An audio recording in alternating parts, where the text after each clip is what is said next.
Hi friends, how are you? So I hope you are doing well and going on well, right? So there was a tussle between beauty and duty. అందానికి మరియు బాధ్యతకు అనే దాని మధ్య వివాదం వచ్చింది. వస్తే ఏది గెలుస్తుంది అంటారు? దేనికి ఇంపార్టెన్స్ ఇవ్వచ్చు? బ్యూటీ అండ్ డ్యూటీ, అందము మరియు బాధ్యత, ఈ రెండిట్లో దేనికి మనం ఎక్కువ ఇంపార్టెన్స్ ఇవ్వచ్చు అంటే చూద్దాం. ఇప్పుడు మనం చెప్పుకున్న టాపిక్లో చాలా క్లియర్ ఎక్స్ప్లెయిన్ చేసుకుందాం. మరి టాపిక్ ఏంటంటే stopping by woods on a snowy evening. Robert Lee Frost. Robert Lee Frost was a popular poet of America. His poems deal with a rural background. Stopping by Woods on a Snowy Evening is a poem with simple language. It is thought provoking. ఈ poem అనేది చాలా సింపుల్గా ఉంటుంది. At the same time మళ్ళీ ఆలోచించేటట్టు చేస్తుంది అనమాట. At the same time మనం ఆలోచించేటట్టు చేసే ఒక అద్భుతమైనటువంటి ఒక poem. So one day the poet was on a journey. So ఇక్కడ ఆథర్ తను ఒక జర్నీలో వెళ్ళిపోతూ ఉన్నాడు. As he reached a small forest, ఒక అడవి దగ్గరికి వెళ్ళబోతికి he was attracted by the scenery. అక్కడ అద్భుతమైన యొక్క సీనరీని చూసి చాలా ఆశ్చర్యచకితులై ఆకర్షితుడవుతాడు. The woods belong to a villager and so he could stand and stare at the beauty of the spot. So ఆ యొక్క అడవి, ఆ ప్రాంతం అనేది ఒక గ్రామస్తునికి సంబంధించింది కనుక అతను అక్కడ నిలబడి ఆ స్థానం యొక్క అందాన్ని చూస్తూ ఉండవచ్చు. Okay, then on one side there was a lake and on the other side the forest. Nearby there was no farmhouse. Wow, ఎంత బ్యూటిఫుల్ సిచ్యువేషన్ ఒకసారి ఊహించుకోండి. ఒకవైపు ఏమో లేక్, ఓకేనా, అండ్ అదర్ వైపు చూస్తేనేమో ఫారెస్ట్. అద్భుతంగా ఉంది కదా. And nearby there was no farmhouse, అంటే ఎటువంటి ఇల్లులు అనేవి లేవు అక్కడ. ఇట్ వాజ్ గెట్టింగ్ డార్క్, చీకటి అవుతుంది. He's horse నాడెడ్. నాడెడ్ అంటే తల అటు ఇటు ఊపడం అనమాట. His horse nodded its neck and to make harness bells shake. Harness bells shake అంటే అర్థం ఏంటంటే తనకి మెడలో కట్టిన బెల్స్ ఏదైతే ఉన్నాయో దాన్ని ఇలా ఊపడం ద్వారా బెల్స్ అనేవి మూవ్ అవుతూ ఉన్నాయి. ఓకేనా, అది దాని మీనింగ్ మనం తీసుకోవాలి. So the horse should have thought of the delay of the master and make the noise. బహుశా ఆ యొక్క గుర్రం అనేది ఆలోచించి ఉండొచ్చు, మాస్టర్ లేట్ అవుతుందేమో అని ఆలోచించి సౌండ్ చేసి ఉండొచ్చు. There was a slow freeze. There was a slow freeze అంటే అక్కడ నెమ్మదిగా కదులుచున్న గాలి ఉందన్నమాట. ఓకేనా, కదులుతున్నటువంటి గాలి, నెమ్మదిగా చక్కని చల్ల గాలి. ఇట్ వాజ్ చిల్ ఎవ్రీవేర్, అంతా కూడా చల్లగా ఉంది, ప్రశాంతంగా ఉంది. Now the poet was reminded of his duty. అటువంటి టైంలో ఆ యొక్క పోయిట్కి, ఆ కవికి తన బాధ్యత గుర్తొచ్చింది. There was a beauty around. ఎటు చూసినా అందంగా కనిపిస్తుంది ఆ వుడ్స్, ఆ ఫారెస్ట్, లేకపోతే ఆ యొక్క లేక్, అందాలన్నీ చాలా అందంగా కనిపిస్తూ ఉన్నాయి. అటువంటి టైంలో అతనికి అడవి కూడా గుర్తొచ్చింది. So there was a beauty around but there was a long journey before him. అతని ముందు చాలా దూరం ఇంకా ప్రయాణం చేయాలి, అది కూడా గుర్తుంది. ఈ promise to reach the destiny before the end of that night. ఆ రాత్రికి ముందే, లేకపోతే ఆ రాత్రి కల్లా అతను అనుకున్న డెస్టినీకి ఆయన వెళ్ళిపోవాలి. So there are many attractions. చాలా అట్రాక్షన్స్ అనేవి చుట్టుపక్కల కనబడుతూ ఉన్నాయి. One should not forget the destiny. అంటే ఎన్ని కనిపించిన, ఎన్ని అంటికి నువ్వు ఆకర్షితుడు అయినా నీవు నీ డెస్టినీని నువ్వు మర్చిపోకూడదు. There was a tussle between the beauty and duty and finally duty prevailed. మధ్య వివాదం జరుగుతుంది, అందమా లేకపోతే బాధ్యత అనేది. కానీ చివరికి బాధ్యత గెలిచింది అంటున్నాడు. The images are interesting. ఆ యొక్క ఇమేజెస్ ఏదైతే ఉన్నాయో అవన్నీ చాలా చూడచక్కగా కనిపిస్తుంటుంది అన్నాడు. ఎస్, మరి మీరైతే దేనికి ఇంపార్టెన్స్ ఇస్తారు, బ్యూటీకా డ్యూటీకా? మళ్ళీ చాలామంది అందానికి ఆకర్షితుడయ్యి అక్కడితో సరిపోయిందిలే అని అనుకొని తన చేరాల్సిన గమ్యాన్ని లేకపోతే తను చేయవలసిన డ్యూటీని కూడా బాధ్యతగా నిర్వర్తించలేక, బాధ్యతగా చేయలేక అందానికి ఆకర్షితుడయ్యి అక్కడే తన జీవితాన్ని కోల్పోతున్నటువంటి వ్యక్తులు చాలామందిని మనం చూస్తూనే ఉన్నాం. మరి ఇక్కడ అందం అనేది వచ్చే మనకి డిస్ట్రాక్షన్స్ అని చెప్పొచ్చేమో, చాలా డిస్ట్రాక్షన్స్ అని చెప్పొచ్చేమో. అంటే చూడడం చాలా అందంగా ఉంటాయి, ఎస్. కొన్నిసార్లు మనం లయ అన్నీ తప్పి దాంట్లో పడిపోయి మన చేయవలసిన బాధ్యతను మనం సక్రమంగా చేయలేని సమయం కూడా వస్తుందేమో, లేకపోతే అదే సమయంలో చాలామంది అల్లుకుపోయారేమో, చాలామంది జీవితాలు పాడైపోయినాయేమో. So my dear friends, my dear students and my dear colleagues, అందమా డ్యూటీ అనే రెండాటికి పోటీ పెడితే ఖచ్చితంగా డ్యూటీని ఎవరైతే గెలుస్తాడో అతను ఖచ్చితంగా తన జీవితంలో సక్సెస్ని సాధించిన వాడు అవుతాడు. మరి ఎవడైతే అందానికి బానిస అయిపోతాడో మరి తన జీవితం అనేది మన చేతిలో ఏంటో ఏముండదు. సో నా రిక్వెస్ట్ ఏంటంటే, నువ్వు ఏదైతే పని చేయాలని తలపెట్టావో దాన్ని ఖచ్చితంగా కంప్లీట్ చేయండి. అది ఎవరు చూస్తున్నారా లేదా, ఎవరైనా మన కోసం ఆలోచిస్తున్నారా లేదా, దాని ప్రతిఫలం ఉందా లేదా అవన్నీ పక్కన పెడితే నువ్వు అనుకున్నావు, నువ్వు చేయాలనుకున్నావు, చేసే. నువ్వు కంప్లీట్ చేయాలనుకున్నప్పుడు చెయ్యు, అంతే. నీ పని నువ్వు చేసుకుంటూ వెళ్ళిపో, సక్సెస్ అదే వస్తుంది. అంతేగాని డైవర్సిఫైడ్కి వెళ్ళిపోద్దు. ఎస్, మన దాంట్లో చాలా కనబడుతూనే ఉంటాయి, చాలా కనబడుతూనే ఉన్నాయి.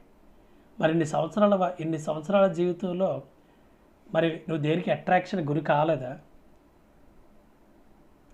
అది ఏదైనా అవ్వచ్చు, నేను పర్టికులర్ ఇది అది అని ఏం చెప్పలేను.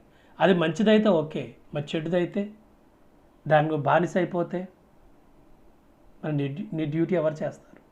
మన గమ్యం ఏంటి అనేది ఒకసారి మనం ఆలోచించుకోవాలి. ఓకే, ఇంతకన్నా నేను ఎక్కువ చెప్పలేను. సో ఒకసారి మనం ఈ యొక్క గ్లాజరీ కూడా చూద్దాం ఒకసారి. వుడ్జ్ అంటే వుడ్స్ అంటాం. Woods an area of trees smaller than a forest, అంటే అడవి కన్నా చిన్నగా ఉంటారు, అంటే చిన్న అడవి, చిట్టడవి. చోటా జంగల్. నెక్స్ట్ వాచ్ అంటే to look at with attention, అంటే అబ్జర్వ్ చేయడం అనమాట. నెక్స్ట్ స్నో అంటే మంచు, soft white pieces of frozen water, మంచు. క్వీర్ అంటే స్ట్రేంజ్, విచిత్రమైన. క్వీర్ అంటే స్ట్రేంజ్, విచిత్రమైన. ఫామ్ హౌస్ అంటే ద మెయిన్ హౌస్ అనే ఫామ్ వేర్ ఫార్మర్స్ లివ్, అంటే వ్యవసాయదారులు ఉండే ఇల్లు, అది యాక్చువల్గా ఫామ్ హౌస్. కానీ మనకు ఫామ్ హౌస్ అంటే చాలా డిఫరెంట్ మీనింగ్స్ వస్తాయి కదా. Next frozen, lakes with layer of eyes on the surface, అంటే యొక్క చాలా లేక్స్లో పైనంతా కూడా గడ్డగట్టిపోవడం, దాన్ని ఫ్రోజన్ అంటాం, గడ్డగట్టిపోవడం. నెక్స్ట్ హార్నెస్ బెల్స్, అంటే the bells that are attach to a strip of leather and tied on the neck of an animal here house, అంటే ఒక జంతువుకి మెడ చుట్టూ కట్టే గంటలు అన్నమాట. నెక్స్ట్ స్వీప్ అంటే to move suddenly with force, అంటే బలమైన గాలి. డౌనీ ఫ్లేక్ అంటే soft and thin layer of snow, ఒక పల్చటి మంచు గడ్డ పొర. ఓకే. నెక్స్ట్ ప్రామిసెస్ అంటే statements that you will do definitely, నువ్వు ఖచ్చితంగా చేస్తాను అని చెప్పినటువంటి ఆ స్టేట్మెంట్స్ అన్నమాట. Okay, right. The point is passing through a forest which is covered with snow. Okay, sorry, first point కోసం కూడా రెండు మాటలు చెప్పుకుందాం. రాబర్ట్ లీ ఫ్రాస్ట్ 1874 to 1963, ఈయన కూడా ఆల్మోస్ట్ 89 years అయితే బతకడం జరిగింది. Was one of the celebrated American poets of 20th century, మరి 20వ శతాబ్దంలో మనం గుర్తుపెట్టుకోవాల్సినటువంటి ఒక అమెరికన్ పోయట్ ఎవరైనా ఉన్నారంటే ఆయన రాబర్ట్ లీ ఫ్రాస్ట్ పేరును మనం చెప్పుకోవచ్చు. He is highly regarded for his realistic delineation of rural life, అంటే అతను ఎక్కువ కూడా ఏంటంటే ఈ రూరల్ లైఫ్స్ ఎలా ఉంటాయి, అంటే విలేజ్ అట్మాస్ఫియర్ ఎలా ఉంది, దాని మీద ఎక్కువగా ఫోకస్ చేస్తూ ఉంటారు ఆయన. Is pomps convey profound moral messages about life, మరి అతని పద్యాలన్నీ కూడా మన జీవితానికి సంబంధించిన చాలా అతి గొప్ప మెసేజ్లు అనేవి మనకు తన పద్యాల ద్వారా తెలియచేయడం జరిగింది. He won 4 Pulitzer prizes for his works, New Hampshire 1924, collected poems 1931, a further range 1937 and a witness tree 1943. Okay, right. మరి ఈ పోయంలోకి వెళ్ళడానికి ముందు కొన్ని questions. Have you ever heard an experience like stopping at a beautiful and mysterious place? Did you continue your journey or enthralled by the beauty of the place, did you discontinue your journey? Okay, the poet is passing through a forest which is covered with snow. He is on horseback, అంటే గుర్రం మీద కూర్చొని వెళ్ళిపోతూ ఉన్నాడు. Captivated by the beauty of the woods and he stops there. అంటే ఆ యొక్క forest, చిన్న ఫారెస్ట్ చూసి చాలా ఆకర్షితుడైపోయి అట్రాక్టెడ్ అయిపోయి అక్కడ ఆగిపోతాడు. He stops there. But the horse finds it strange and questions him about his intent by shaking its harness bells. అక్కడ horse అనేది తన యొక్క ఓనర్ లేకపోతే మేనేజర్ని, అక్కడ మేనేజర్ అంటే పాయింట్ అర్థం చేసుకొని దాని హార్స్ బెల్స్ ఊగిస్తుంది అనమాట. అంటే మనం వెళ్ళాల్సిన చాలా దూరం ఉంది, రా వెళ్ళిపోదామని. The point makes up his mind to continue journey, concluding with the most famous lines of the poem. So last ఈ పాయింట్కి అర్థమవుతుంది, అది అర్థం చేసుకొని ఆయన తన జర్నీని కంటిన్యూ చేస్తూ ఉంటాడు. Concluding with the most famous lines of the poem, ఆ పోయంని ఈ ఫేమస్ లైన్స్ సెండ్ చేస్తాడు. I have promises to keep and miles to go before I sleep. నేను పడుకునే ముందు నేను చాలా దూరం వెళ్ళాలి, ప్లస్ నేను చాలా వాగ్దానాలు నెరవేర్చాల్సి ఉంది. The focus is not on the words but on the duties to be performed. అంటే ఇక్కడ తన ఫోకస్ ఏమిటంటే వుడ్స్ మీద లేదు, లేదా ప్రకృతి అందాల మీద లేదు. తను ఏదైతే చేయాలనుకుంటున్నాడో తన బాధ్యత మీద తన ఫోకస్ ఉంది అని చెప్పి మనకు చెప్పకనే చెప్తూ ఉన్నాడు ఈ యొక్క Robert Lee Frost. Okay right, మరొకసారి పోయం చూద్దామా. Whose woods these are I think I know, his house is in village though, you will not see me stopping here to watch his woods fill up with snow. Whose woods these are I think I know, అసలు ఈ చిట్టడివంతా కూడా ఎవరిదని నేను అనుకుంటూ ఉన్నాను బహుశా. His house is in the village though, అతని విలేజ్ కూడా అక్కడే ఉంది. You will not see me stopping here, so అతను ఇక ఈ అంటే పాయింట్ అనమాట. అంతా కూడా హార్స్ అనేది చెప్తూ రిసైడ్ చేస్తుంది. You will not see me stopping here to watch his woods to fill up with snow. అంటే ఇక మంచును చూడడానికి లేకపోతే ఫ్రోజన్ పార్క్ చూడడానికి, ఆ అందాలు చూడడానికి ఇక్కడ ఆగిపోయాడా. So he will not stopping me అని అతను అయితే నన్ను ఇక్కడ ఆపడు. My little horse must think it queer, ఇప్పుడు పాయింట్ చెప్తూ ఉన్నాడు. My little horse must think it queer to stop without a farm house near between the woods and frozen lake the darkest evening of the year. So my little horse must think, నా little horse అనేది ఆలోచిస్తూ ఉంటుంది. ఎందుకంటే it queer to stop, queer అంటే strange, విచిత్రమైన. To stop without a farm house, ఆ దగ్గరలో ఎటువంటి ఇల్లులు కూడా లేవు. Near between the woods and frozen lake the darkest evening of the year. ఆ సంవత్సరంలో చీకటి ఉన్నటువంటి ఆ యొక్క డార్కెస్ట్ ఈవినింగ్లో అక్కడ ఎటువంటి ఇల్లు లేనటువంటి ఆ యొక్క ప్రదేశంలో ఇక్కడ ఆగిపోవడం అనేది మా హార్స్ దానికి చాలా స్ట్రేంజ్గా ఉందేమో, చాలా విచిత్రంగా ఉందేమో అంటూ ఉన్నాడు. He gives his harness bells a shake to ask if there is some mistake. ఇక్కడ he gives his harness bells, ఆగి దాన్ని ఎంజాయ్ చేస్తున్న టైంలో ఆ యొక్క హార్స్ అనేది తన బెల్లని ఇటు మూవ్ చేస్తూ ఉంటుంది. Bells a shake to ask if there is some mistake, ఏమైనా ప్రాబ్లం ఉందా అని అడగడానికి. The only other sounds the sweep of easy wind at down if lake. అక్కడ ఆ బెల్స్, ఆ యొక్క హార్స్ బెల్స్ తప్పితే ఇంకా అక్కడ ఉన్న సౌండ్స్ ఏంటంటే మనకి ఈజీ విండ్. అక్కడ ఈజీ విండ్ అంటే చక్కగా ఆ యొక్క వీస్తున్నటువంటి ఆ చల్లని గాలి. And Downey flake, Downey flake అని అర్థం ఏంటంటే soft and thin layer of snow, ఒక పల్చటి మంచు గడ్డ పొర. అక్కడ ఆ రెండే మనకు కనబడుతూ ఉన్నాయి. The woods are lovely dark and deep. ఆ యొక్క అడవి, చిట్టడవి ఎంత హ్యాపీగా, ఎంత అందంగా ఉంది, ఎంత అత్యద్భుతంగా ఉంది. But I have promises to keep, కానీ నేను చాలా ప్రామిసెస్ చేశాను, ఆ ప్రామిస్ని నిలబెట్టుకోవాలి. And miles to go before I sleep, నేను నిద్రపోవడానికి ముందు నా యొక్క డెస్టినీని నేను రీచ్ అవ్వాలి, దానికి నేను చాలా దూరం వెళ్ళాలి. And miles to go before I sleep, నేను చాలా దూరం వెళ్ళాలని చెప్పి చెప్తూ ఉన్నాడు రాబర్ట్ లీ ఫ్రాస్ట్. సో మీకు అర్థమైంది అని నేను అనుకుంటున్నాను.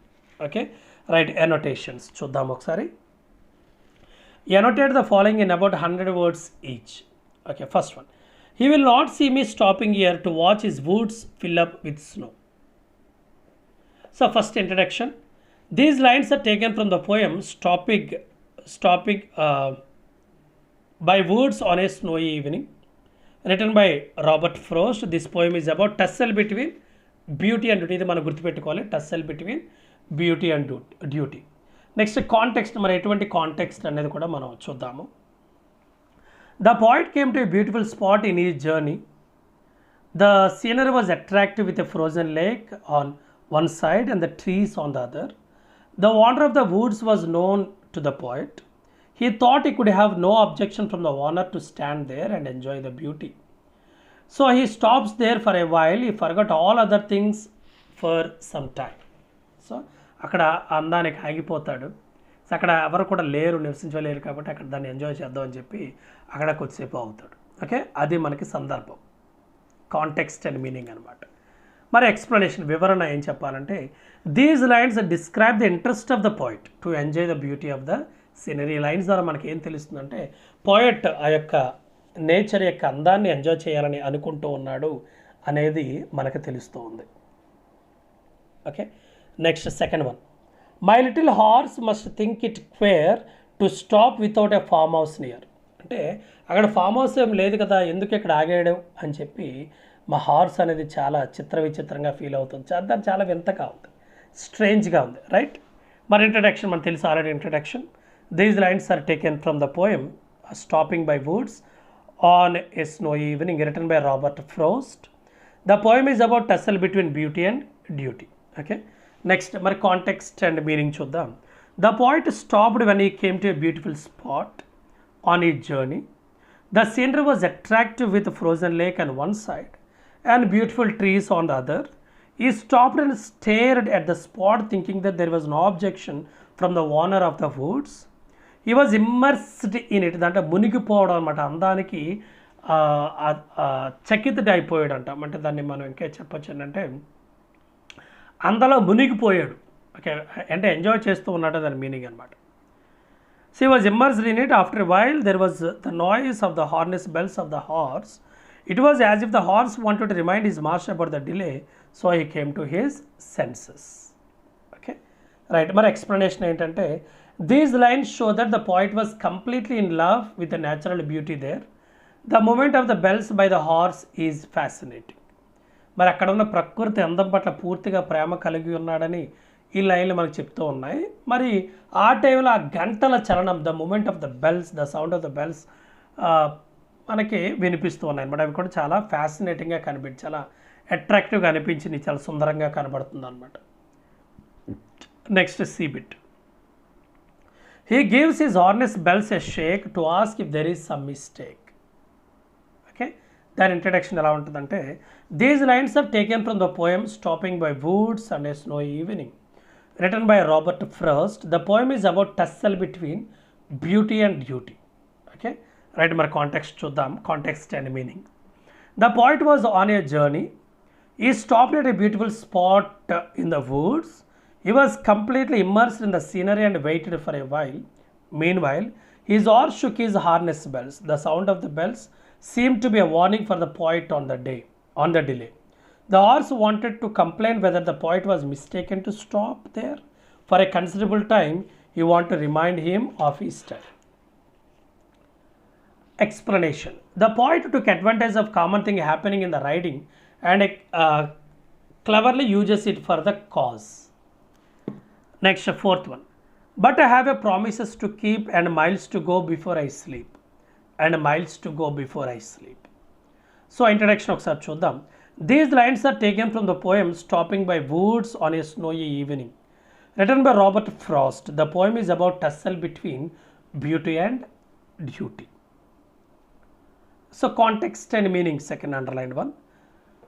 The woods where the poet stopped were lovely, dark and deep. It was a place very attractive. So the poet enjoyed it, forgetting all other things, but the harness bells of his horse remind him of the remaining journey.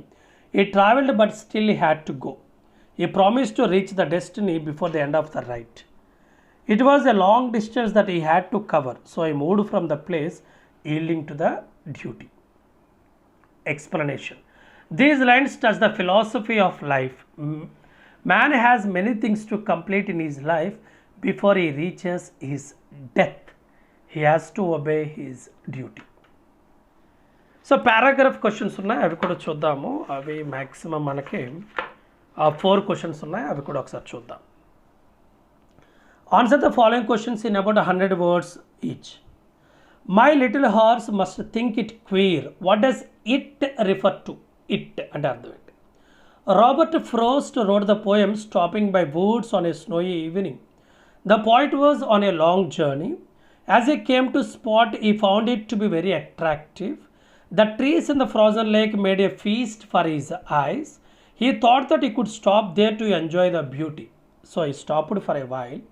In the meantime, his horse shook his harness bells. The horse should have surprised at the behavior of the master and made the noise. Whenever an individual forgets a duty, there is some sort of warning. Here the sound of the bells warns the poet. So ఇక్కడ మనం నేర్చుకోవాల్సింది ఏంటంటే, మనం ఏదైనా ఒక పని చేయాలనుకున్నప్పుడు దాని మధ్యలో కానీ మనం ఆపేస్తే, దాని పక్క దూరంగా మనం వెళ్ళిపోతూ ఉంటే మనకు ఖచ్చితంగా ఏదో రకంగా అది గుర్తు చేస్తుంది. అది మాత్రం నిజం. మనం దాన్ని పట్టించుకుంటే దాన్ని ముందుకు వెళ్ళిపోవచ్చు. ఒకవేళ పట్టించుకోలేదా అక్కడితో మన డెస్టినీ మనం మర్చిపోతాం. మనం చేరాల్సిన గమ్యాన్ని మనం చేరలేము. సో ఇక్కడ హార్నెస్ ఆఫ్ ద బెల్స్ ఏంటంటే, మనకి ఈ యొక్క విధి లేకపోతే ఈ యొక్క జీవితం అని ఏదో రకంగా మనకు గుర్తు చేస్తూ ఉంటుంది. బాబు నువ్వు చేయాల్సిన పని చాలా ఉంది, ఆ పని నువ్వు చేయాలి అని. ఓకే, చాలా మటుకు మనకు గుర్తు చేస్తూ ఉంటుంది. Right. Next second question. Why does the horse give its harness bells a shake? Robert Frost wrote the poem Stopping by Woods on a Snowy Evening. The poet was on a long journey. He came to a lovely spot. He thought that he could enjoy the beauty of the spot. He stared at it for a while. The horse, as usual, moved its harness bells, which caused a noise. It was as if the horse should have asked the master about the delay. He wanted to tell about the journey they had to complete before the night. It was like a warning to the poet. Next, C1. Why does the poet stop in the middle of his journey? Answer. Robert Frost wrote the poem The Stopping by Woods on a Snowy Evening. The poet was on a long journey. When he came to a beautiful wood on his way, he could not move from the place.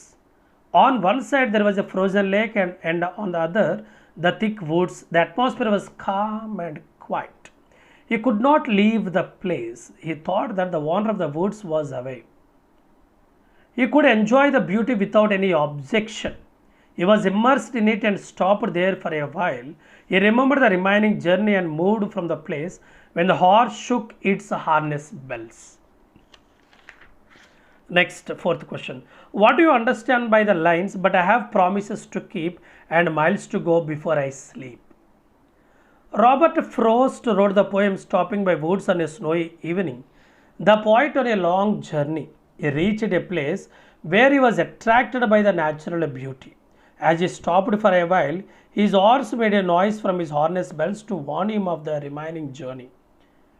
Then the poet had an interesting idea. When he started his journey, he promised to complete it before the end of that night. It was a long distance that he had to cover. So, he moved. Here the philosophy of the life is touched. We should not be carried away by our comforts. We must think of destiny. So మనకి చెప్పేది ఏంటంటే, ఇక్కడ ప్రకృతి అందం చేత ఆకర్షణ గొలిపే ఒక ప్లేస్కి వెళ్తాడు మన ఆథర్. అతను కొద్ది సమయం ఆగితే అతని గుర్రం తన జీరి గంటలు కదిపి సౌండ్ చేసింది. ఆ శబ్దం అతనికి మిగిలిన ప్రయాణాన్ని గుర్చేసింది. అప్పుడు కవి ఒక చక్కని ఉద్దేశం పొందాడనమాట. అతను ప్రయాణంలో బయలుదేరినప్పుడు ఆ రాత్రిలో గమ్యం చేరతారని వాగ్దానం చేశాడు.